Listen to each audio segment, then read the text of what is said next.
आज हम आप लोगों को जनरल नॉलेज के प्रीवियस ईयर क्वेश्चन कराएंगे। क्वेश्चन नंबर 1, चेचक की रोकथाम के लिए टीके की खोज किसने की? एडवर्ड जेनर ने। एक टीका किसी व्यक्ति की प्रतिरक्षा प्रणाली को एक विशिष्ट रोग के लिए प्रतिरक्षा उत्पन्न करने के लिए उत्तेजित करता है और उस रोग से व्यक्ति की रक्षा करता है। विभिन्न रोग के खिलाफ निष्क्रिय रूप से अर्जित प्रतिरक्षा प्रणाली के लिए टीके लगाए जाते हैं। टीके आमतौर पर सुई इंजेक्शन के माध्यम से दिए जाते हैं, लेकिन इन्हें मुंह से भी दिया जा सकता है या नाक के स्प्रे किया जा सकता है।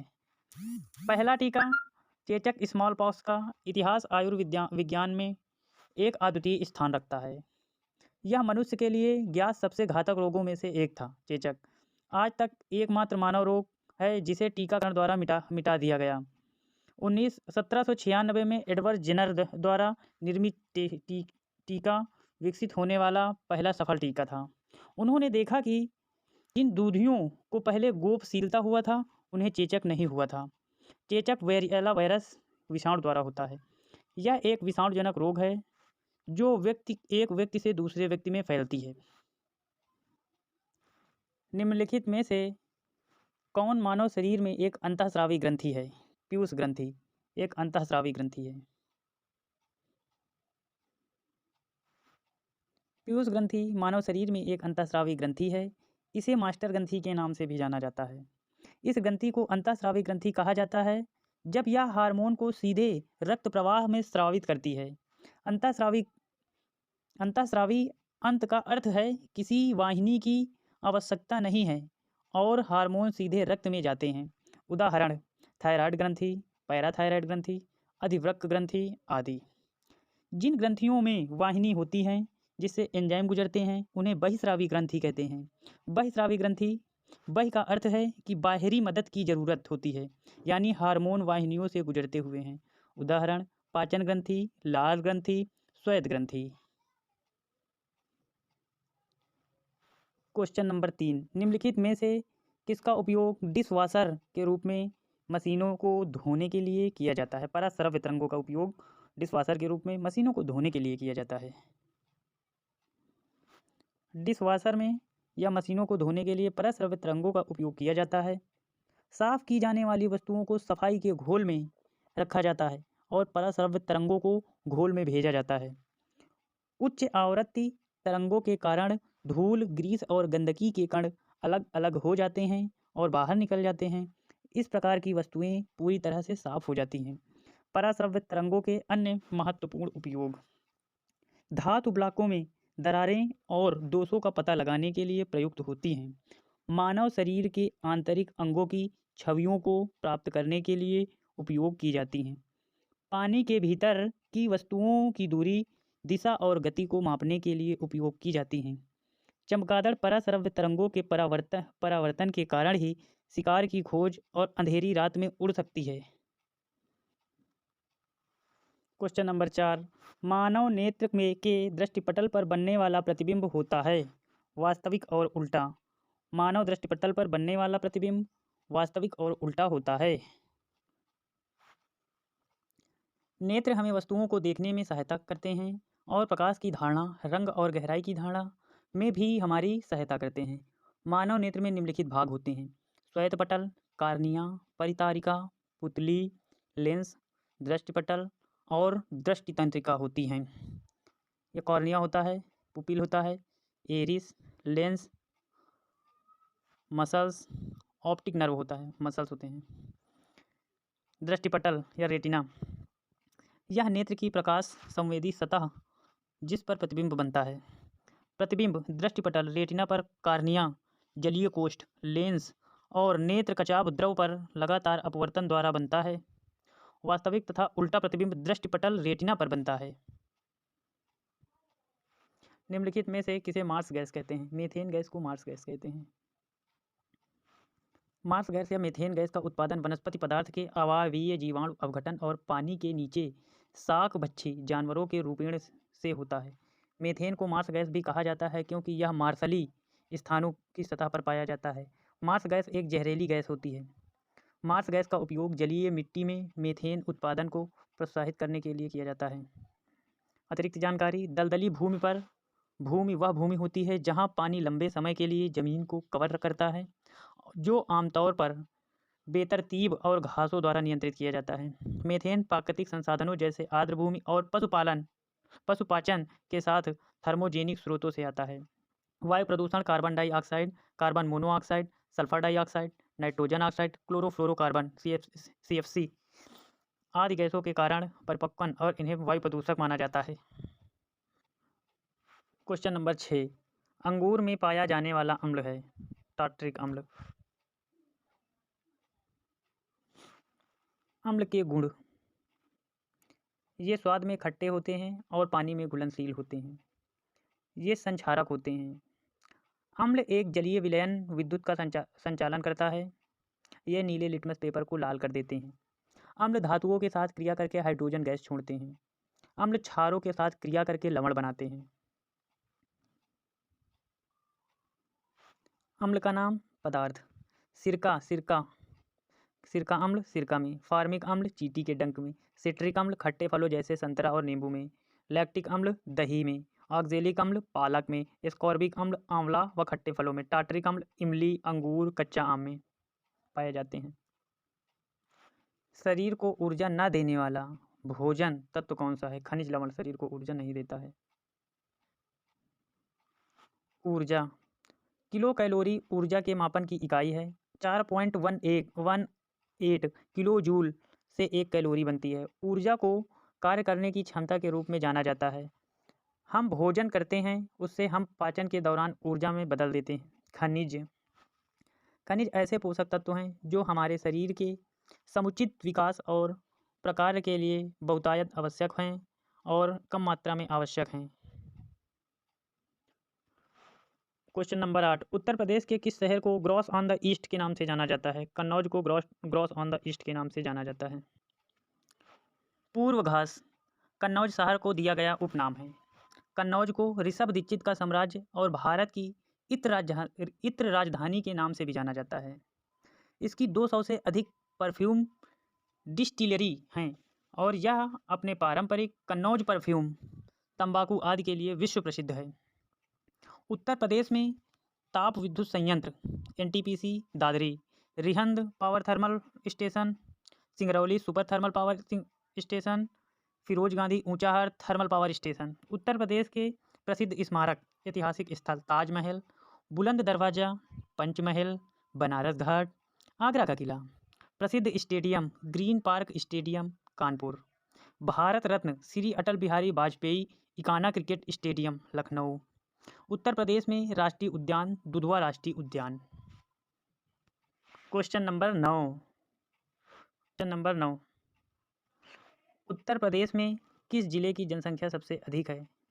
प्रयागराज में। उत्तर प्रदेश के प्रयागराज जिले में जनसंख्या सबसे अधिक है। 2011 की जनगणना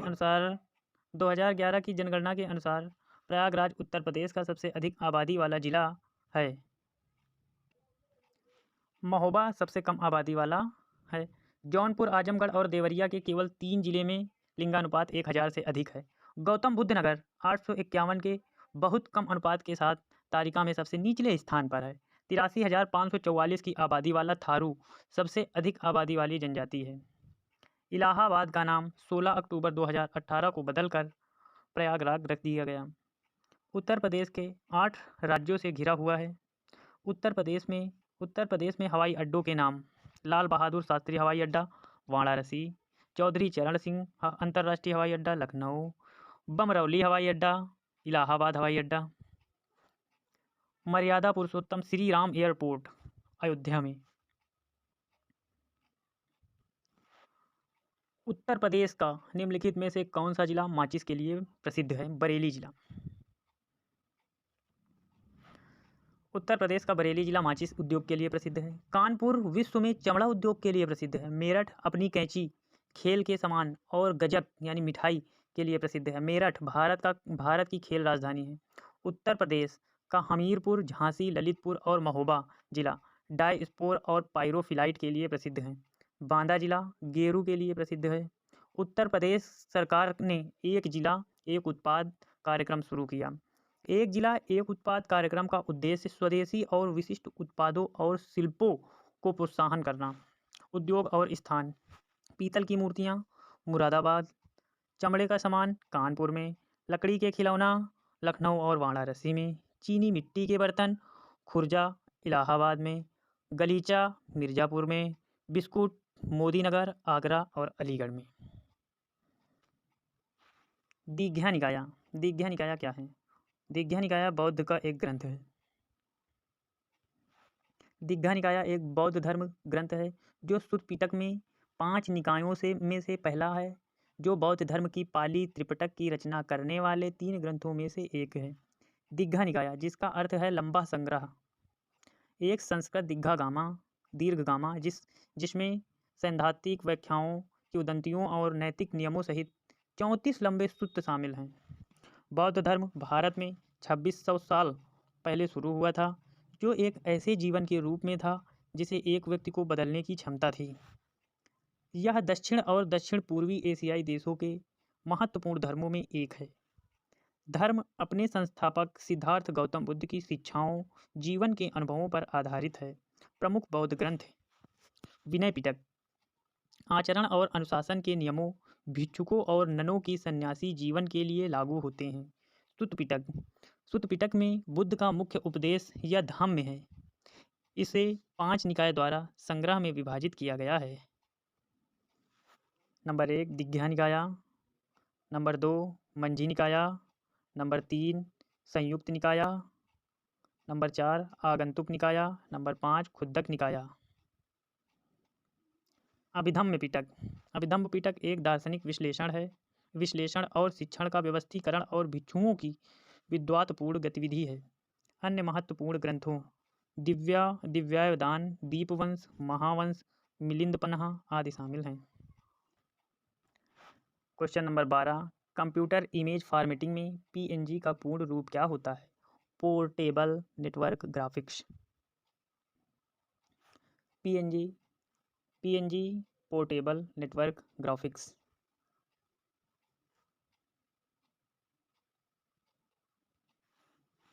पीएनजी कंप्यूटर पर बिट मैप या रास्टर छवियों को संग्रहित करने के लिए एक प्रारूप है। पीएनजी को जीआईएफ प्रारूप छवियों के परवर्ती के रूप में भी जाना जाता है। यह जीआईएफ फाइलों जैसी छवियों को कॉपीराइट समस्याओं के बिना सेव करने के लिए कम कंप्रेशन तकनीकी का उपयोग करता है। इसमें अनुक्रमित रंग का बिट मैप होता है, इसलिए इसे बिट मैप्ड इमेज भी कहा जाता है। पोर्टेबल नेटवर्क ग्राफिक्स फॉर्मेट को 1995 की शुरुआत में विकसित किया गया था। पीएनजी फॉर्म थॉमस बुटेल के तहत काम करने वाली एक टीम द्वारा बनाया गया था। इसके विकास का मुख्य कारण जीआईएफ केवल 256 रंगों की सीमा थी। पीएनजी का एक फाइल एक्सटेंशन पीएनजी है। पीएनजी कम रेजोल्यूशन वाली छवियां प्रदान करता है जो अच्छी दिखती हैं और जल्दी लोड होती हैं। पारदर्शिता की मात्रा को नियंत्रित किया जा सकता है। यह एक प्रारूप इंटरलेसिंग का समर्थन करता है और इसे जीआईएफ प्रारूप की तुलना में तेज़ी से विकसित किया जा सकता है। पीएनजी प्रारूप गामा सुधार का भी समर्थन करता है। छवियों को सही रंग का उपयोग करके सेव किया जा सकता है।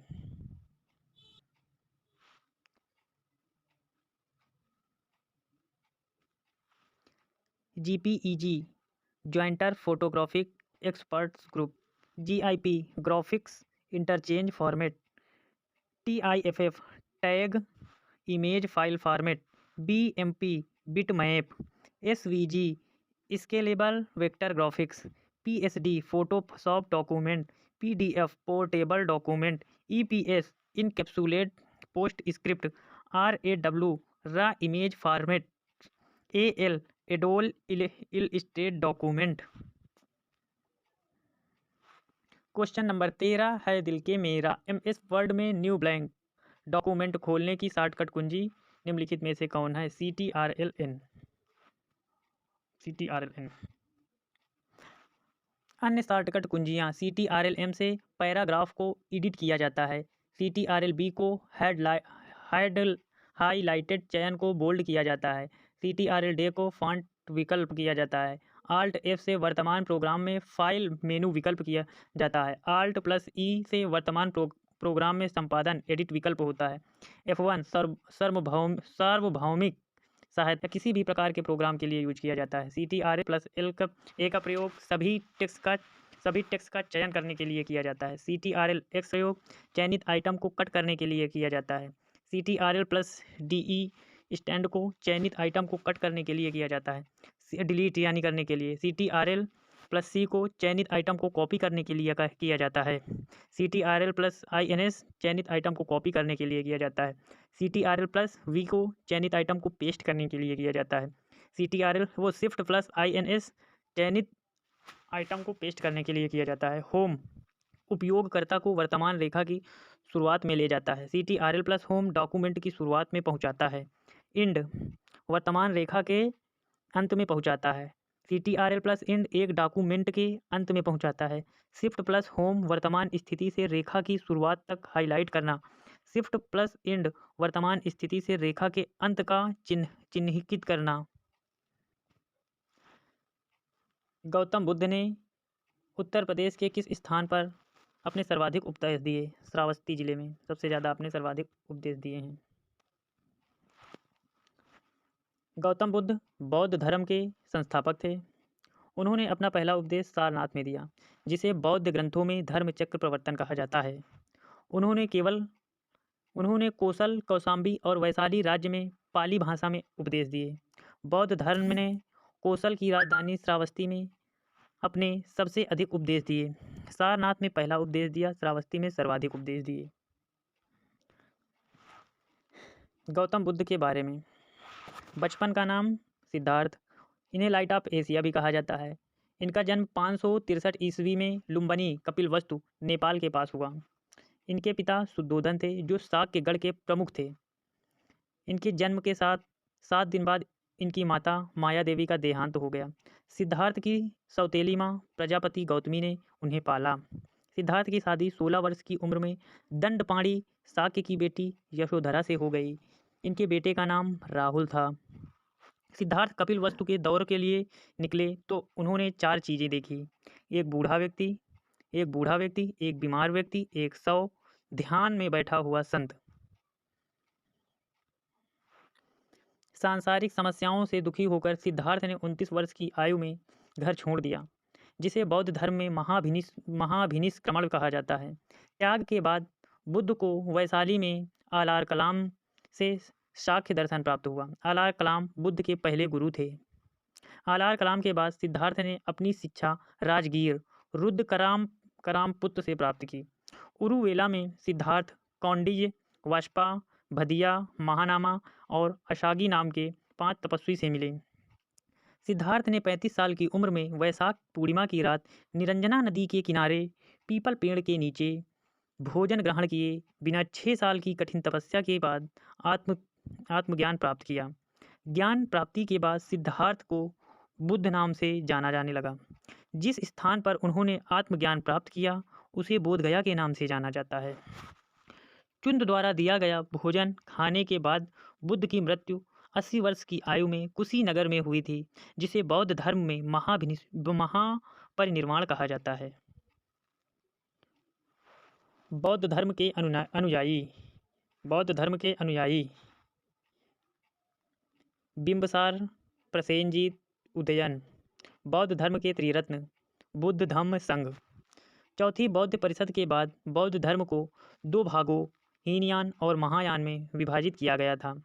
बुद्ध ने सांसारिक कष्टों के संबंध में 4 आर्य सत्य का प्रचार किया। दुख समोदय, दुख निरोधगामिनी प्रतिपदा।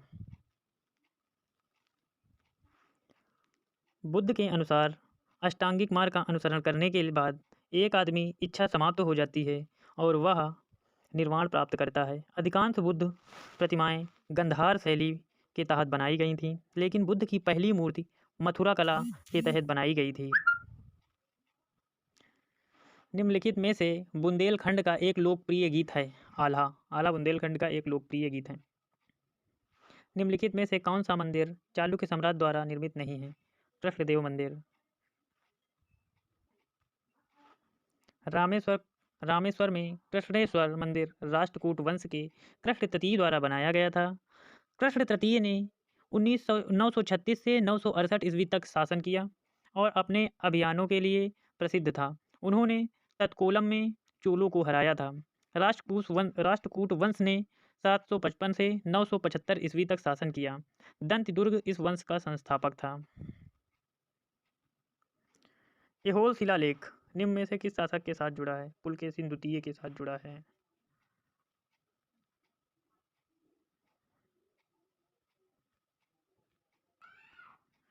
ऐहोल शिलालेख रविकीर्त द्वारा लिखा गया है। इसे पुलकेशिन द्वितीय के शासनकाल के दौरान एक कवि था। ऐहोल कर्नाटक में स्थित है और व्यापार रूप में भारतीय वास्तुकला के पालने के रूप में पहचाना जाता है। यह चालुक्यों की राजधानी थी। यह शिलालेख पुलकेशिन के विजय के बारे में जानकारी देता है, विशेष रूप से उसने हर्षवर्धन को कैसे पराजित किया। निम्नलिखित में से इनमें से कौन सी फसल खरीफ की फसल नहीं है? गेहूँ एक रबी की फसल है।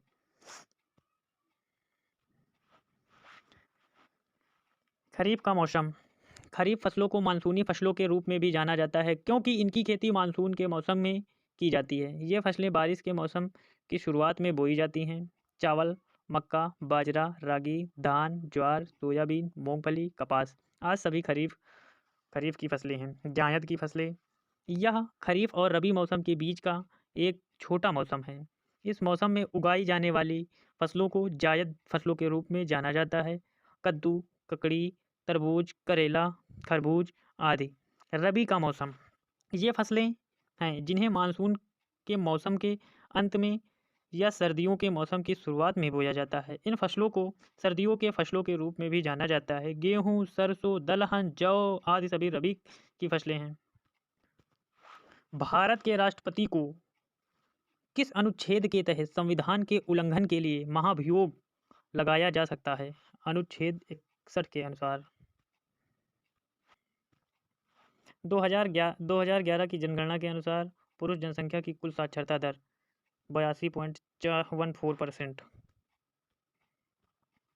साक्षरता दर के बारे में 2011 की जनगणना के अनुसार भारत में पुरुष जनसंख्या की कुल साक्षरता दर 82.14% है और महिला जनसंख्या 65.46% है। साक्षरता दर की परिभाषा किसी दिए गए आयु समूह में साक्षर व्यक्तियों की कुल संख्या है जो उस आयु समूह में कुल जनसंख्या का प्रतिशत दर्शाता है। उदाहरण के लिए, एक युवा साक्षर दर 15 से 24 वर्ष की आयु के व्यक्तियों के बीच साक्षरता दर को मापती है। वयस्क साक्षरता दर 15 वर्ष और उससे अधिक आयु के व्यक्ति के बीच साक्षरता दर मापती है। देश में राज्य 28 राज्य, केंद्र शासित 8 राज्य। राष्ट्रपति द्रौपदी मुर्मू जी हैं। प्रधानमंत्री नरेंद्र मोदी जी हैं 14वां और द्रौपदी मुर्मू है 15वीं। क्षेत्रफल 3.287 मिलियन किलोमीटर। कुल जनसंख्या इतनी है 2011 के अनुसार। घनत्व 382 वर्ग किलोमीटर है। लिंगानुपात 943 है। साक्षरता दर 74.04 है।